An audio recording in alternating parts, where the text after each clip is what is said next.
Before beginning the learning journey, we are in a stage of unconscious incompetence, or I don't know that I don't know. Once we have identified the domain in which we want or need to learn something, we enter the stage of conscious incompetence, or I know that I can't do that yet. This stage is often uncomfortable as the learner begins to tackle difficult unknowns and assess the time and effort that it will be needed to learn the skill. Once the learner commits to learning, they enter the pit, sometimes known as the pit of misery. During this stage, the learner is outside their comfort zone and trying new things. Often, the most challenging aspects of the pit are dealing with feelings of incompetence, fear of failure, and imposter syndrome. While in the pit, there are two options: go back or keep going. Sometimes learners will go back with thoughts of, I can't do this, I'm not smart enough, or I don't want to. However, when the learner perseveres, manages their fears, and pushes through, they enter the conscious competence stage.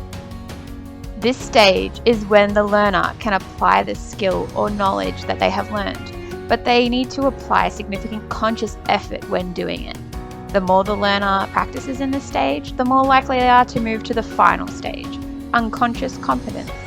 This is when the learner has mastered the skill or knowledge and can appear to apply it effortlessly or without significant conscious effort.